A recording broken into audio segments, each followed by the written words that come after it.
the heart of the Appalachian backwoods.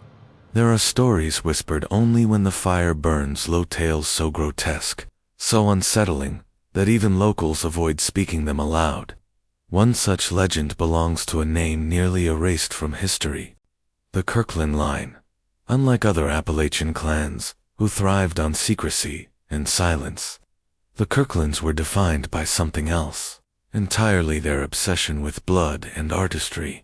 The story begins in the late 1800s, when Elias Kirkland, a recluse known for his strange habits, abandoned the nearest town and vanished into the mountains with his wife and children.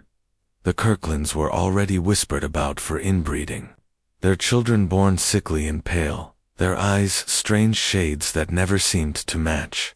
But it wasn't until years later that locals realized Elias had created something far more disturbing than an isolated homestead. He had founded a legacy of grotesque obsession.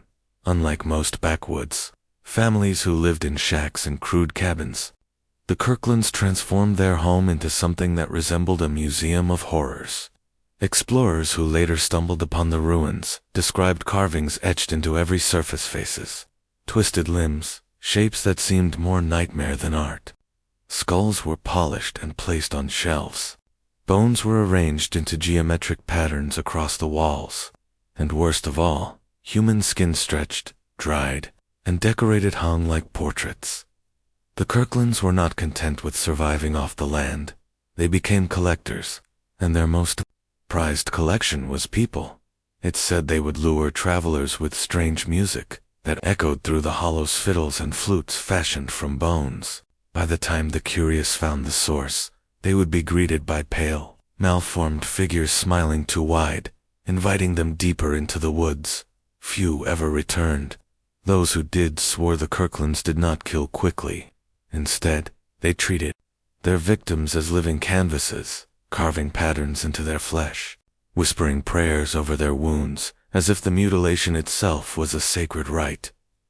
One of the most infamous accounts came from a logger in 1912, who claimed he stumbled into the Kirkland homestead after getting lost in the fog. He described the house as a gallery of the damned, every wall covered in disturbing displays. He swore he saw a woman still alive, nailed to the floor, her skin cut with spirals that had been rubbed with ash to keep them from closing. The logger barely escaped, pursued by children who giggled and sang while chasing him with rusted knives.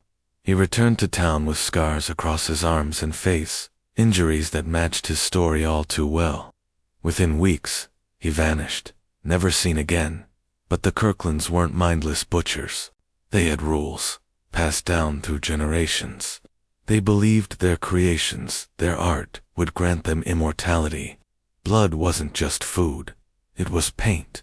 Flesh wasn't just sustenance, it was canvas. Victims weren't simply killed, were transformed, repurposed into twisted offerings to whatever dark force that Kirklands believed guided their hands. By the 1930s, authorities attempted to root them out after a rash of disappearances near their land. A posse armed with rifles and torches marched into the hollows, but they returned broken. Survivors described stumbling upon open-air galleries, trees strung with garlands of bones, wooden crosses hung with torsos painted in blood. One deputy swore the Kirklands used their knowledge of the land to stalk them silently, whistling and humming in strange harmonies until the men panicked. 2 deputies never came back. Their skulls later turned up cleaned, carved, and set on wooden stakes like macabre scarecrows. Over time, the Kirklands became less human and more like a myth, a specter of Appalachian horror. They were said to breed only within their bloodline, each generation more twisted, their limbs bent, their faces distorted by generations of decay. But what made them terrifying wasn't their appearance, it was their creativity. Every victim became a new piece in their endless growing gallery of nightmares. Locals eventually called the place the Red Hollow, not just for the blood spilled there but for the crimson handprints said to cover the walls of the Kirkland house. Travelers spoke of hearing music in the woods, discordant flutes and fiddles playing tunes that didn't quite sound human. If you followed it, you disappeared. If you ignored it, the music followed you home, echoing outside your window at night, until you lost your mind. The Kirklands weren't hunters. They weren't priests. They weren't even simple cannibals. They were something much worse. They were artists of flesh, building a gallery no one dared to see. And if their legacy is true, then somewhere, deep in the Appalachian wilderness, pieces of their collection still remain, waiting for the next unfortunate soul to stumble across the twisted tale of the Kirkland line. Asterisk.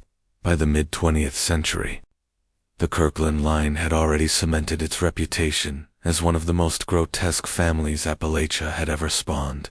But what unsettled locals and investigators most wasn't simply their violence, it was their creativity. The Kirklands treated cruelty not as survival, but as craft. Every act of brutality was deliberate, every mutilation a signature, every victim a piece added to what they considered their eternal gallery. Legends say that when you crossed into Kirkland territory, the first thing you noticed was not silence, but music. Unlike the eerie whistles of the Hale clan or the guttural hymns of other bloodlines, the Kirklands built crude instruments, fiddles strung with gut, flutes carved from human bone, drums stretched with skin. They didn't just play these instruments, they performed with them. Survivors described stumbling upon clearings where pale, malformed figures swayed around fires, playing their instruments in discordant harmony. The music wasn't joyous or mournful, it was wrong, like a tune that refused to resolve. A song designed to unsettle the soul. One hunter in the 1940s claimed he followed the sound of a fiddle through the woods, thinking he'd stumbled across a wandering musician. Instead, he found a boy no older than 12, his eyes mismatched, his arms too long for his body. The boy played a fiddle made of bones, its strings blackened and glistening. When the hunter approached, the boy grinned, showing teeth filed into jagged points. Behind him, half hidden in the trees, other figures swayed, watching, waiting. The hunter fled, but the music followed him for miles, each note searing into his mind until he swore it played in his dreams. The Kirklands' home, known in whispers as the Red Hollow House, was more museum than residence. Explorers who later dared to enter described rooms draped in horrors. One chamber was said to be covered entirely in handprints, some fresh, others faded, layered atop each other like a mural of suffering. Another room displayed what locals called the skin tapestries, patches of human hide stretched across frames, painted with symbols in blood and ash. These weren't random killings, they were exhibitions. In their rituals, the Kirklands did not worship a god or spirit in the traditional sense.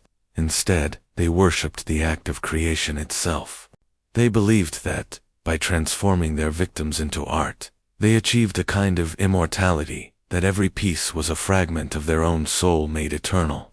Some even whispered that they spoke of a gallery beneath, a hidden hall where the greatest works of their clan were stored in tunnels below the earth, never meant for outsiders to see.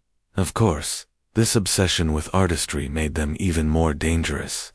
They weren't content to kill. They wanted to perfect their creations. Victims weren't slaughtered instantly, they were prepared. Some had intricate carvings etched into their flesh. Others were forced to wear masks fashioned from the faces of those who came before. A few, it said, were displayed alive for days, kept breathing just long enough to witness themselves becoming part of the Kirklands' legacy. One chilling account came from a trapper named Amos King in 1957. Amos claimed he was taken alive, bound, and dragged into the Red Hollow House.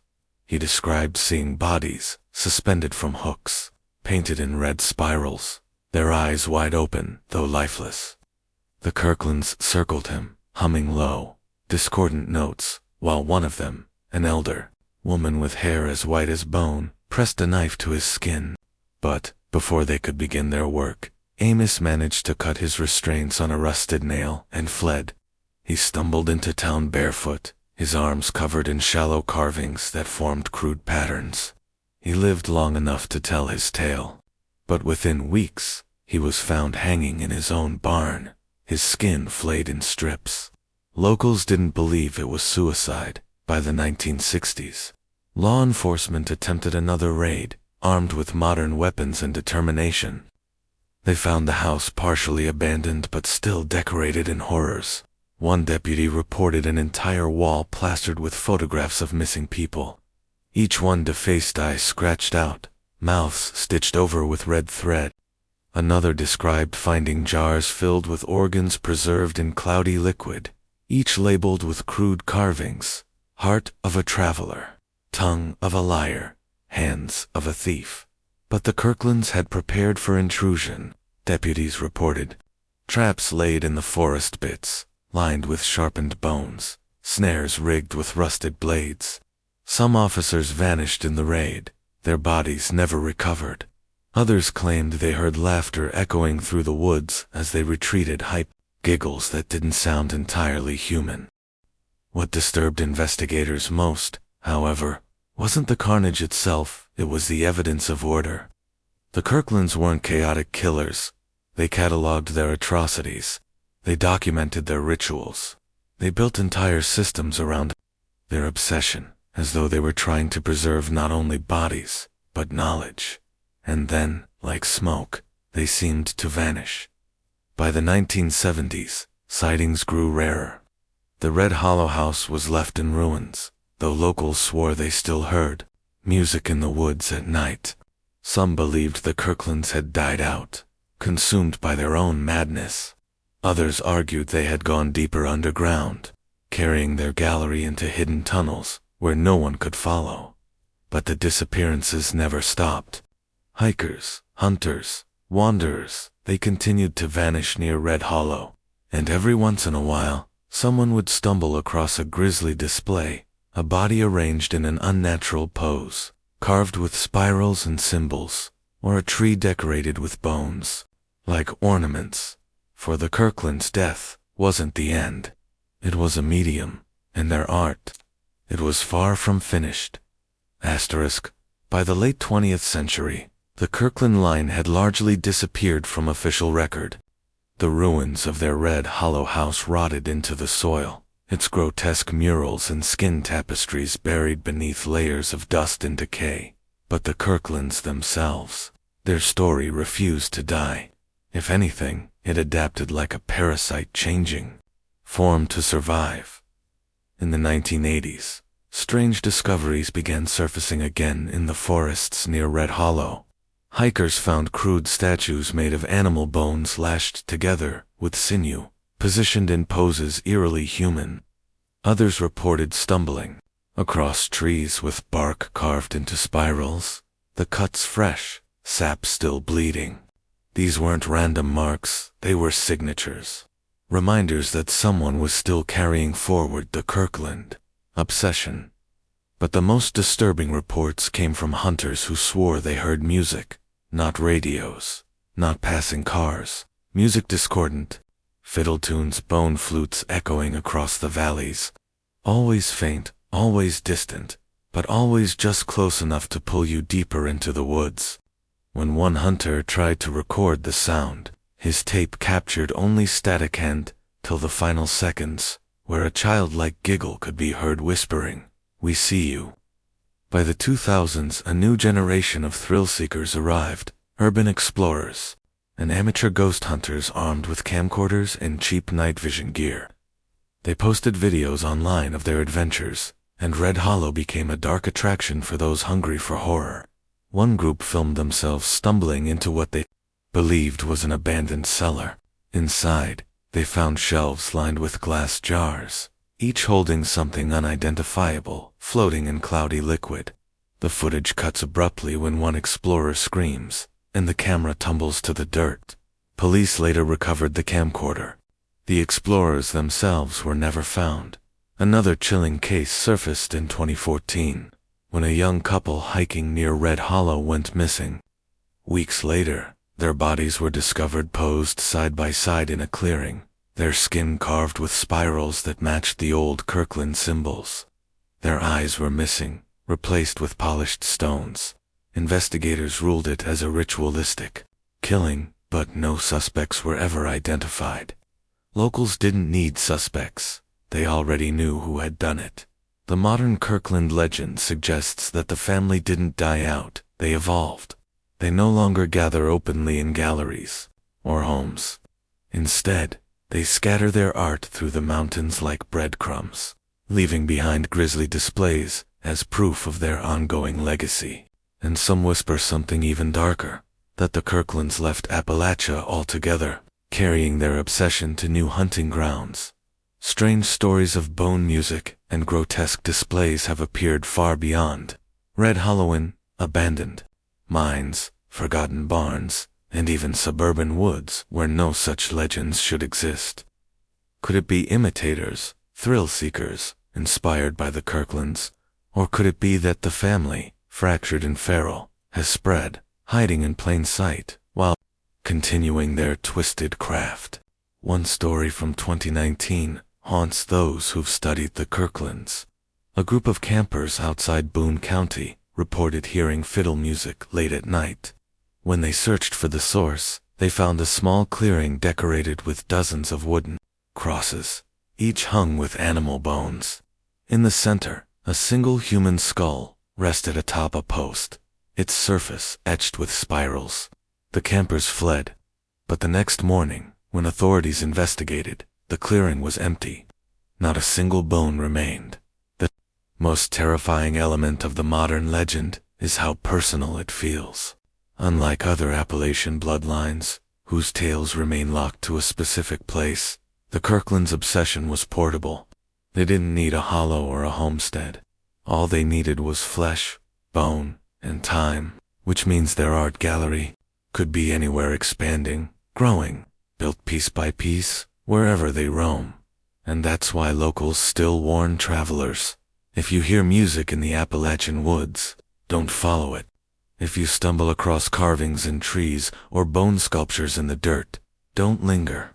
And if you ever find yourself standing in a place where the air feels wrong, where the forest is too quiet, the shadows too long, leave, because the Kirklands don't hunt for food, they hunt for beauty. And they might see you as their next canvas. Some say their art is eternal. That the Kirklands believed, when the last piece was complete, they would become more than human, their gallery rising like a cathedral of flesh in some place between life and death. And if that belief still guides them today, then the twisted tale of the Kirkland line is far from over. Perhaps it is only just beginning. Asterisk. The Kirkland line wasn't just a family. They were artists of flesh, creators of nightmares, who saw beauty in suffering. And if the legends are true, their gallery isn't finished yet. Somewhere in the dark corners of Appalachia, their work may still be growing, waiting for the next poor soul to stumble across it. But the Kirklands are only one of Appalachia's darkest stories, because hidden in these mountains are families even more twisted, more terrifying, and more unforgettable. So if you want to keep uncovering the horrors of Appalachia, make sure you hit subscribe, ring the notification bell, and drop a comment below. Would you dare step inside the Red Hollow house, or would you run the moment you heard that bone fiddle playing in the dark? And remember, out here in Appalachia, not all art hangs in museums.